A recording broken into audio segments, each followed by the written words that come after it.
think is we're in that state, the false me, where I always associate myself with my ego. Whereas the real you, who you think you are, remember, who am I? That's the theme of today. The real you, right? The real, what Allah subhanahu wa ta'ala has created. Allah didn't create this part of you. Yes? This is the false us that we have associated ourselves in. Because the mind brings thoughts based on your environment, based on what you have learnt throughout your senses, your memories. This is what the mind brings up. It brings stories. It brings things about, yeah, from your experiences. That's the mind, right? It works tricks. You know, it has all sorts of tricks. The mind. Certain people have obsessive minds, right, where they think a lot and all sorts of thoughts come in. Now, for example, there was a study done into how many people in a train platform thought about pushing someone onto the rails. And they actually found, I can't remember exactly the percentage, they found around 70% of people had that thought once upon a time of pushing someone into a train. Just a thought that came in. Yeah? They're not horrible people. It's a thought, because a thought sometimes, no one can explain why a thought comes in. But well, we can, and I'll explain to you why a thought sometimes comes in. Yes? A bit louder, please. Yeah. Yeah. Yeah. So the green zone is you still have the thought. Yeah, the thought still comes in. But what happens is that you try to make some sense of the thought, and if the thought is rubbish, if the thought is something that is, you know, in your intellect, in your conscious mind, in your quiet mind, in your quiet state, see, in your quiet state, not the mind, in your quiet state, in your intellect, that you think this is a bad thought, then you say, wait, I'm not going to react on that. You're still going to get thoughts. You keep on getting thoughts. Some thoughts we've all had, and you're a liar if you tell me you haven't had a really ridiculous thoughts in your life. Some horrible thoughts or a ridiculous thought in your brain, but you never tell anyone. But the reason why you haven't acted on them is because you've stepped back and you became in that logic conscious mind. But we don't do that often. We keep on associating ourselves with our ego, because I need to build my ego. Yes? Okay. Yes. Give us definition for intellect, because if we have that definition, we can go further properly. That is what there are lots of definitions that I have to provide, but the intellect, I believe, this is of course, different people might give you different definitions, but throughout my research, I believe the real you is where you use your intellect. Intellect is where you make logic of the thought. When a thought came into me and I wanted to shout at Amen, if I used my intellect, then I would have said, that's probably not a sensible thing to do. Because my fitrah tells me that's not a sensible thing to do. Because Allah subhanahu wa ta'ala has created in me what is rational and what is irrational. Yes? So I'm using my intellect to do my judgments on a daily basis. Not my mind, because my mind gives me all sorts of rubbish. But I am using my mind, I was using my mind to shout at Amen, not my intellect. If I use my intellect, where Allah subhanahu wa ta'ala has created this purity, this consciousness, this enlightenment, then I would have made logic of my thought. And I would have said, that's not really a good thing to do. But the reason why we have so many criminals out there, the reason why we have so many dictators and horrible people in the world, is because of the ego. It's because they associate themselves in that yellow zone every single time. They never step back. But they have that green zone in them. Every single human being has that green zone in them. Yes? But that yellow zone is where a lot of people are situated in. But why do you see certain really pious people like our Imams and the Prophets and the Maraji and others? Is because, yes, they still get the thoughts, but they always step back and make logic of that thought. Yes.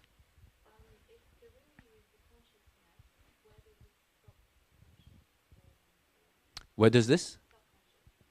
I don't believe there is anything called the subconscious. You're either conscious or you're not conscious. Here, in the yellow zone, I think you are not conscious. If you're in your yellow zone, you are not conscious. You are not aware. You are in that state where it's the fake you. You think you are in that state. You think this is you, but this is actually the fake you. This is not what Allah's created you to be in. Allah created you to be in the real you, in the fitra you. When I say Allahu Akbar in my salah, I'm in that yellow state where all the thoughts come in and I'm associating myself with the thoughts. Yeah, I'm building up a database in my thoughts.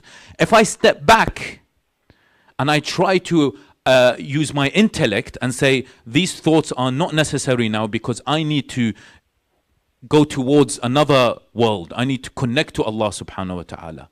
Because I'm conscious, I am aware, I know my presence, I know who I am. I know why I was created. I know the purpose because I'm in that green zone. And you will never, ever, ever know Allah subhanahu wa ta'ala if you stay in the yellow zone. Never get to know Him. Through your salah, through reading Quran, through doing dua, you will never know Allah if you're in the yellow zone. Keep on trying. You'll never get to know Allah. You need to step back in the green zone to know Allah. This is the route. The road is blocked towards Allah in the yellow zone. But the green zone is open towards Allah. And you will get to know Allah through knowing yourself. Yes. Sorry, I just want to, there's something that you've missed. You still have the mic? Yeah, I have it. It just arrived to me somehow. Yes, okay. There's something that you've missed, which is very interesting, is that what do you do with those thoughts when they arrive? I haven't finished. Oh, you haven't got to that. Okay, sorry. Yeah, you gotta be patient. Step into the green zone.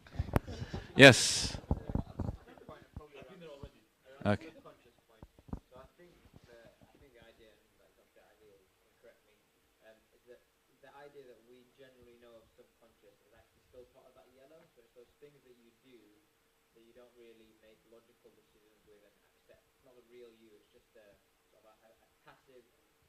Mm.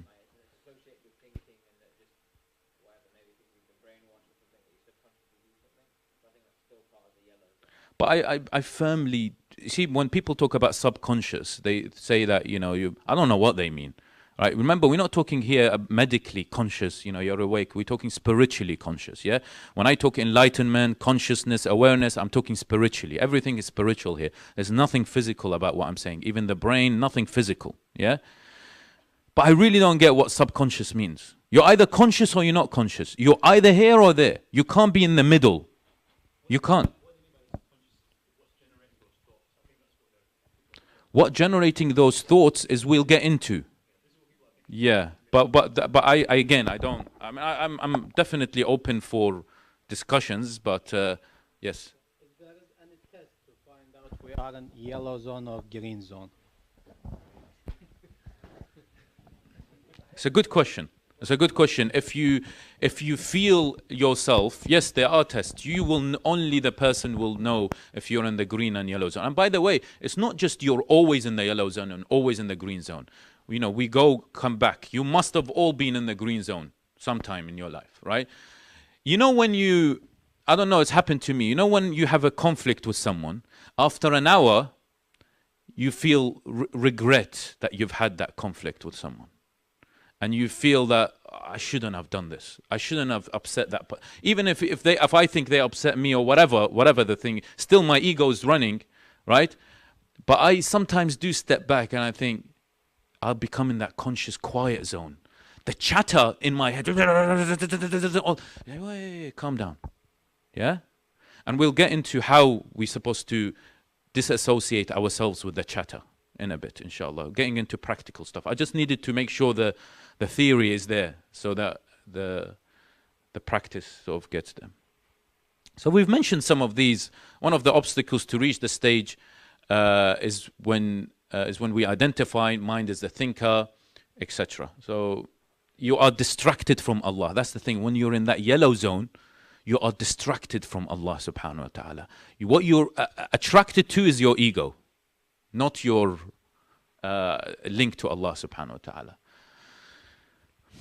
Yeah, we've mentioned this. The fact is you are much more than your thoughts. There is an awareness behind the mind. Always step back from the mind and think, watch the mind. You can't remove the mind. This is part of you. You can't remove your thoughts. Let the thoughts come. But it's about associating yourself with the thoughts. That is the issue here. Only through this that you will connect to Allah subhanahu wa ta'ala. Yes. Any thought. Even good ones, right? You've got to still use your intellect to assess it. What you think is a good one or not, yeah, is you've got to use your intellect to assess it's a good thought. Exactly, the mind. Exactly, it might think it, but you've got to ponder. You've got to ponder about. I usually do research about my hadith and things like that. But I've heard a saying. I'm not going to say from which imam, or whatever. But a saying that. I wish I had a neck as long as a giraffe to when the thought comes in from your gut or something, then you sort of, it gets through a lot of process and then it comes out, right? Yes, we've got to use our intellect to assess and understand the thoughts, not just let everything and react to everything that comes in our mind. So this is interesting. What Eckhart Tolle actually said. I don't want you to read it, so I'm going to go there. I'm going to tell you very quickly. Eckhart Tolle in The Power of Now, he starts with an interesting story. He says that, describing this enlightenment phase, he says that you're like someone who's walking and you find a beggar. And this beggar is sitting on a box. This beggar says, spare some change. And you say, no, I'm sorry, I don't have anything.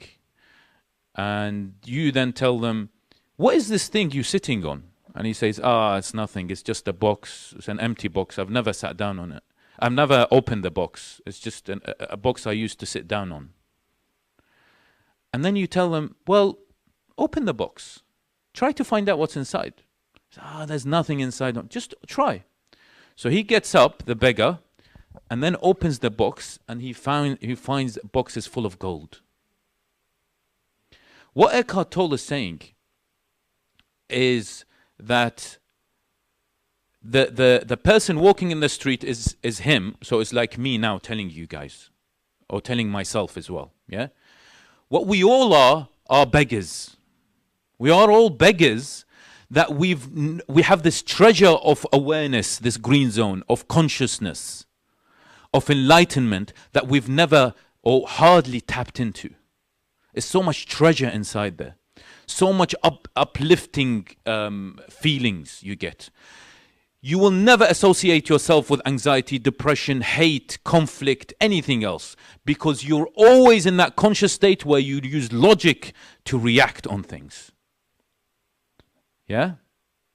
If my thought tells me that what Ayman and I were doing, and my thought tells me that you should have told him, and how can he reply to you like that? You're much older, you're much wiser than him, you're much more knowledgeable than him. How can he do that? It might give me some anxiety. It gives rise to anxiety because my mind is feeding my ego, which is bringing up my anxiety. Yeah? If I'm in that conscious state, that's why Imam Al-Hussein alayhi salam, when he fought in Karbala, he suffered from physical sufferings, didn't he? He was hit several times in arrows and things like that. He also suffered emotionally when he saw his family being brutally killed, right? And, he cried for them and things like that. But he never suffered from what is called a negative suffering, which is anxiety, depression, hate. He never had hate against the enemy. We know that the Rasul sallallahu alayhi wa alihi wa sallam, sallu ala Muhammad wa ali Muhammad. We know that the Rasul sallallahu alayhi wa, before when he came to Al-Madinah, people were throwing stones at him. He went back. What did he say? He said, Allahumma ighfir lahum fa innahum la ya'lamun. Oh Allah, forgive them because they don't know. He didn't have hate inside his heart to say, oh Allah, please put them to hellfire, because no, he doesn't have hate in his heart. How many of us have hate towards other people? It's because I want to build my ego. If I step back, I see this space, I see this clear space of consciousness, of awareness that I associate myself with.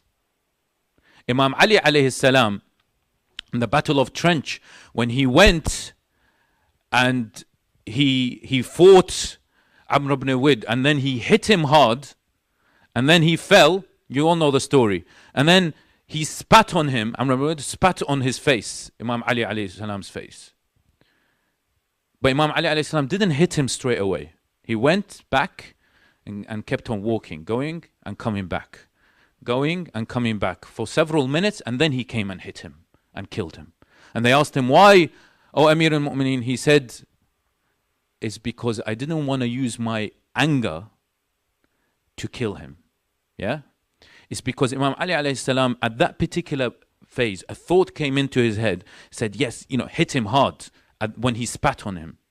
When someone spits at you, you get angry, you might slap them, you hit them.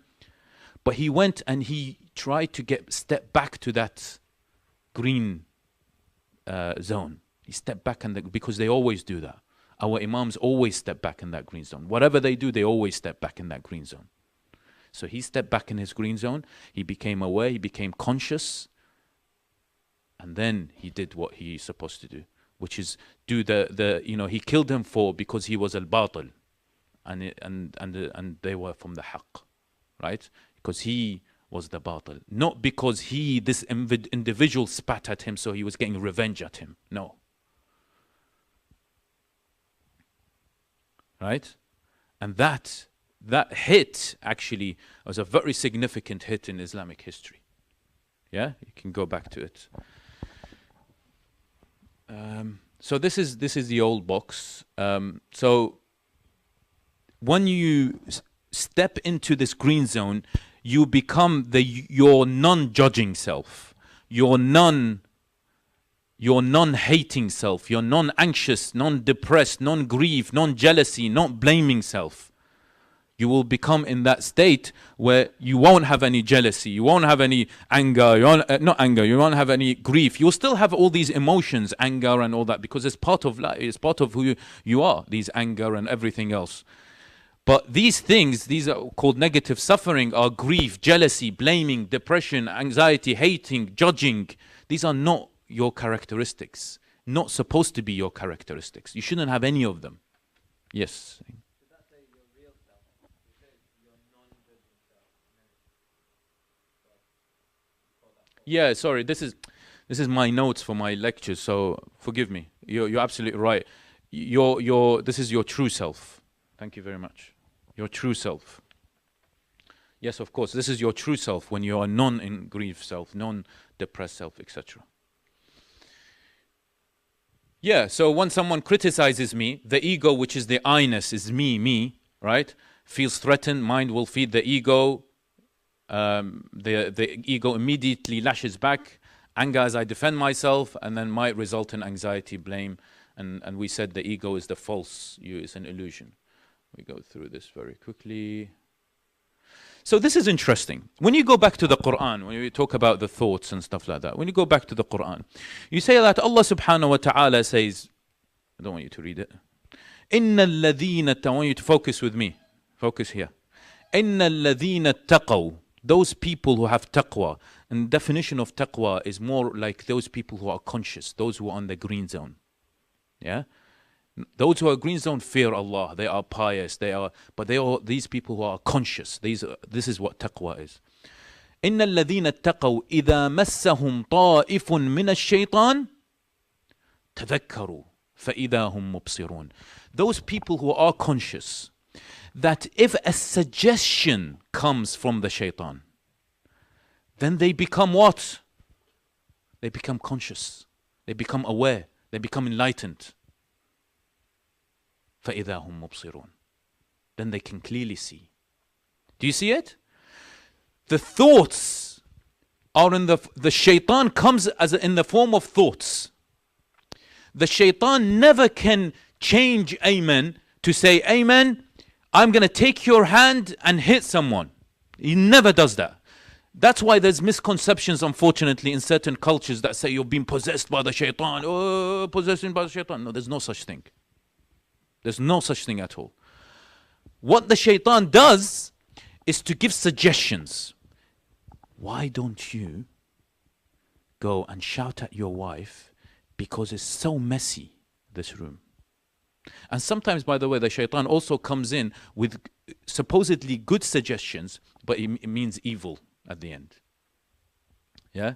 There's a saying that I heard from, I think, from Ayatollah Dastaghaib, that once someone wrote a book about the shaitan, all right, and the evilness of the shaitan, and started spreading it around everywhere. And then the shaitan was asked, shaitan, he's written a book about you. He said, I suggested for him to write a book about me. And then why? It's because look at him now. His ego is it's gone up so much that he knows he's the expert, and people are praising him and always saying, oh, that's amazing, that's great. When I was sitting here and the brother Kareem was saying, I've done this, and it's feeding my ego, without a doubt. My ego is going, yeah, that's cool, man. You've done so much, all these things. Wicked. Right? So, it's good. It's I'm not saying praise, you shouldn't praise people, but always be careful in praising people, because it can get into, it can cause them negative suffering at the end. It can cause them issues that if they fall, in their duties, then it can cause them some, and if others criticize them and you praise them, then they get very hurt by those people who criticize them, because their ego is already high up. Right? But thank you for that. It was very kind words. 235. Okay. Thank you. Okay. So we talked about shaitan. So these, remember, when we link it with Islamic thinking, is that the shaitan is coming up with all these thoughts, right? The shaitan, remember the shaitan, what he does, he gives these suggestions. Another story from Dastaghaib, he says that there was an individual, I think it was called Allam al-Ansari, a long time ago, who was a poor person, right? But he was a big marja', but he was living very piously and stuff. And his wife gave birth. And his wife gave birth, but he didn't really have much money to go and buy things like nappies and all these things for his wife, for his child, and things for some clothes and things like that. But he had lots of the khumus money beside him. All right. So what happened was he went there. He thought, well, I should really take from the khumus money. So he grabbed a bit of the money, but then he put it back and he walked away, and did that 3 times. Right? But then put it away. And then he went and sorted himself out somehow. Right? And then someone came, knocked the door the day after. He said, oh, Sheikh, I saw you in the dream, and I saw the shaitan in the dream. And he said, what is it?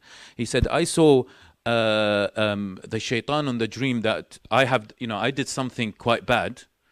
And then I looked at the shaitan and I saw a chain, right? Of when the shaitan took me from my neck and dragged me to do this thing, to do this evil thing that I did. And I spoke to the shaitan in his dream. He said, I spoke to the shaitan and I told him, how was it, you took me from, you took from my neck and dragged me and stuff. He said, you're easy. That's fine. Yeah, I can always just take the chain and grab you in. Remember, this is a suggestion. When he associated himself with his ego, with his mind. But then he says that while I was, talking to the shaitan, I saw 3 chains that are broken. And I told him, what is these 3 chains that are broken? And he said, oh, these are for this other person. I kept on trying to get him with the chains, he broke it. Did it again, he broke it. Did it again, he broke it. And he said, the shaitan mentioned his name. That's why he went in and knocked on his door. And he said, I saw you, is this true? And he said, yes, this is what's happened. Right? So the shaitan tries to puts out this chain and brings us in. But it's through a suggestion. Just a suggestion. Just through a thought. He says, this is this, do this. And you say, oh, yes, yes, I'll do that. Because I've associated myself with my mind. But when you're in that conscious state, you see the suggestions of the shaitan right in front of you. So shaitan is saying, da, da, da, da, da, da, da, da. No, thank you. You can see the shaitan's suggestion. You can see the thoughts. Yeah? Yeah, through your mind. Yeah, through the mind, absolutely. And so the certain solutions, the way to actually try to disassociate yourself from your thought. Imagine this, that you have a beach ball. I've said this in my previous workshops as well. You have a beach ball, yeah? And you put it in the sea, the beach ball, and what you try to do is you want to get rid of the beach ball. So what you do is you push the beach ball inside in the water, and you let go. What happens? Comes back. And you do it again. What happens? Comes back. Yeah? You keep on doing that, it's useless. Stop doing it. Let the ball freely float in the water, and it will go away. What we do is when a thought comes into my head, I try to block it if I want to block it. And I've done this. Yeah, we push it out. Yeah, push it out. No, but they say in psychology, you block it. So when a thought comes in, you just block it and say, I don't want this thought. Go away. The shaitan, go away. But it will stick in your head because your mind will say, oh, this is important. I'm going to keep on wanting this. Yeah, because it's going to feed the ego. Yeah. You subconsciously, I don't want to believe that, but not consciously, you say that. Yeah, and you do that. Keep on doing that. And psychologists say that this won't help. It's like you're in a dark room. What do you want when you're in a dark room? You want light. What would you do? Fight the darkness? You want to fight the darkness? Oh, you darkness. You can't. I want some light. No. You can't fight the thoughts. You make your way, try to find the solution for yourself. Don't fight it. Don't block it. And that is what they say. Do not block the thoughts. If a thought comes in to your head, which is a suggestion from the shaitan, yes, how do we step into the green zone? The first thing to do is to consciously say A'udhu billahi minash shaitan ar-rajim. A lot of us say A'udhu billahi minash shaitan ar-rajim not consciously. We say A'udhu billahi minash shaitan ar-rajim, Bismillah ar-Rahman ar-Rahim, but I'm not really conscious of that. I've said A'udhu billahi minash shaitan ar-rajim. Do consciously think that in your intellect that this is the shaitan and he is suggesting things. إنه ليس عليكم سلطان إنه ليس عليكم سلطان إلا الذين آمنوا. The shaitan does not have this sultan over anyone, does not have this power over anyone. Yeah? He just has certain suggestions. Gives certain suggestions. So so the first thing is we consciously say A'udhu billahi minash shaitan rajim. If a thought comes in, if I am angry, I step in and Ayman comes in and tells me all these, I tell Ayman these things. What I've got to do is step back, say consciously A'udhu billahi minash shaitan rajim. Consciously, yeah, and with awareness. Number 2 is do not block the thoughts, as we said. Try to let go of the thought. Say, thought, thank you very much for visiting me today. It's very nice of you. Okay. Shaitan, go away, right? Thank you for coming. Okay. Come as many times as you want. Thank you. It's fine. But I'm not really going to take you into consideration. Not this time anyway. All right? I'm stepping back. Be conscious. Be aware. Use your intellect. Use your logic. You have that. We have this big component in us that we're not using it, which is the green zone. And the third way, so we've said that consciously say A'udhu billahi minash shaitan rajim. Do not block the thoughts. And the third way is always try to be in the present moment, in the now. And this is what Eckhart Tolle argues, is being in the present moment. Now, if you think about it, I want you all to now think about is there any problem with now? Is there any issue with now? There isn't any issue with now. If we are always staying in the now, then it will help us to step back. Because the ego and the mind hates the present moment. It hates it. Because what the mind and the ego does is that when you associate your mind, yourself with your mind, it usually tries to take you either in the past or usually takes you to the future. But it hardly takes you to the present moment. Yeah? When I'm arguing with Ayman, that I have come about and I'm telling him of what had actually he has done before, and I'm trying to assess him to what he has done before. And I'm telling him what he should do in the future. When you say Allahu Akbar in your salah, if you do think about now, you'll be concentrating on what? On salah. Because this is what you're doing now. But what we tend to do is think about what happened previously and what's going to happen later on. But never think of now.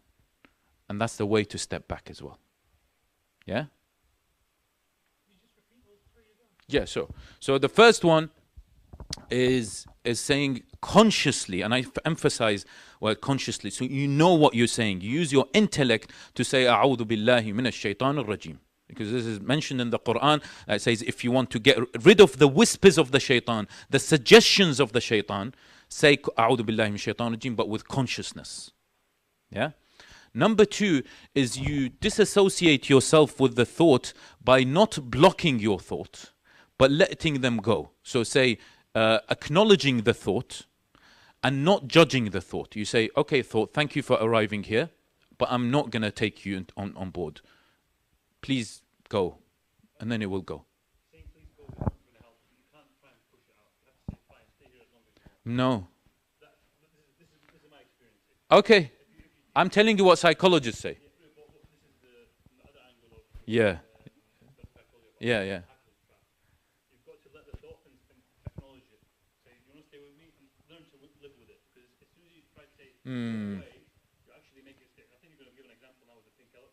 I'm not going to do that because I think everyone's heard the pink elephant. Everyone heard the pink elephant example?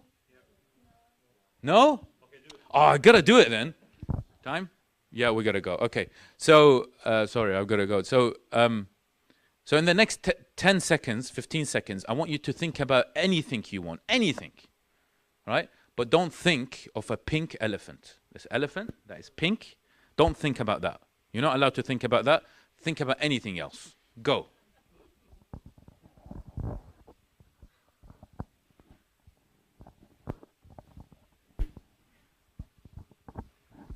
Did you think of a pink elephant? You didn't? Fantastic. Well done. Not at all? The pink elephant didn't come in your head? Wonderful. Was it there for you? Yeah, so it's different people, different things. But that's the thing, because we're blocking the thoughts. Yes? But we can talk about more about that. And yeah, sure, that's fine. This is absolutely fine. The third thing we talked about is being in the present moment, is being in the now. And of course, there are lots of other practical stuff, such as mindfulness, being in the, I say emotional intelligence, mastering your emotions and things like that, which I can go on forever. But do forgive me if it's been some sort of perhaps maybe a topic a bit heavy for a Saturday morning or afternoon, after lunch and stuff like that. But inshallah, you got the gist of what I was trying to say, and try to practice as much as possible. Always, I think it's good if we practice. It's not easy.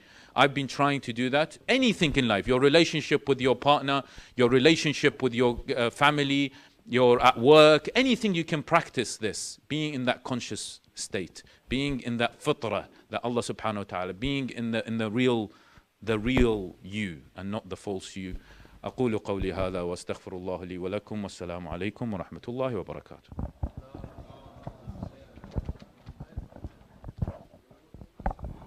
Well, Dr. Hilli, I'm sure we've all been given something to think about there. I'm not going to credit him too much for his workshop, because I don't want to build up his ego. So, see, I was learning. And obviously, we'll do all our best to make sure we stay in the green zone. I'm conscious of time, and I know you've got to run to ABSOC, so I don't want to start receiving hate mail of ABSOC or tweets or anything like that. And I'm sure you're going to deliver another equally great workshop over there. So let's thank Dr. Hilli again with the loudest of our salawat. Salawat.